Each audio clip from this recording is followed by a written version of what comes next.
I have thunder thighs. Ugh, the shirt makes me look big. My face is so fat.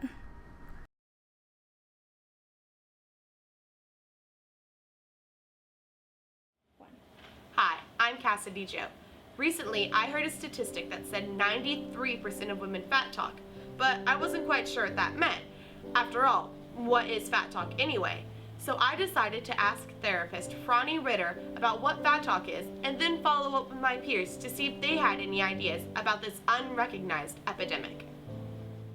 Fat talk is most commonly done by females, but it's a way of devaluing and putting oneself down pertaining to their weight. At first I had no clue as to what fat talk is. I actually had to ask someone, but they finally told me it's just the negative way girls talk about themselves. I think fat talk is like when girls just talk negative about their body or other people's bodies. Fat talk is critiquing yourself harshly based on your appearance more than like the talents that you possess. Like most girls, I'm really self-conscious about my weight and my body. I've felt overweight and like a big girl for a really long time. When I was 11 or 12, my uncle said something to my mom about how I looked a little chubby in a swimsuit.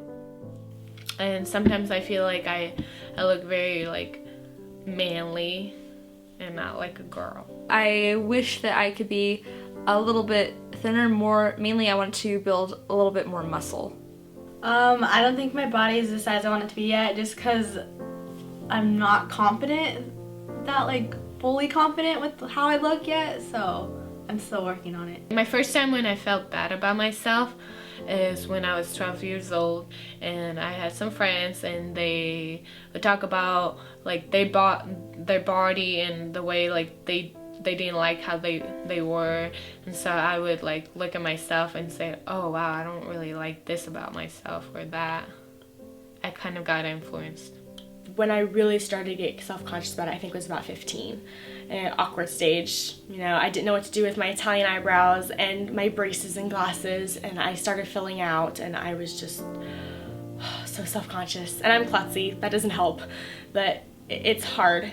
Words have meaning, and words are very powerful. Some of the consequences can be eroded self-esteem, anxiety, depression. It can affect one professionally as well as relationship-wise. With magazines trying to portray the perfect body, like the hourglass figure, the hot bikini bodies, I think really that just lowers our self-esteem because we view ourselves as, you know, oh, you know, I don't look like that, I don't look like that, so we tend to use that as our fuel to fat talk. I just wish that there were magazines or models who were willing to put their foot down and say, no, don't airbrush me. And I'm not talking about a little pimple here and there. Actually changing the shape of their body to make them thinner or curvier.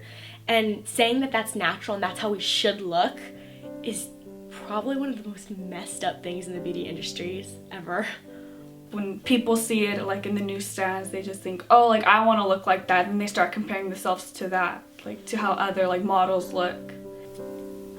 Social media heavily influences a physical appearance a lot, and it can lead to harsh consequences if taken seriously. Social media is a way of checking with others to make sure what we're thinking and what we're saying is okay. But if we check with others who have distorted ideas about what's healthy, we can take on some really unhealthy ideas. So unhealthy ideas can spread very quickly through social media. We really need to compliment other people on things that come from within, character qualities, not how groovy their jeans look. And we need to develop those within ourselves. And if we can start with ourselves, then maybe we can change our culture.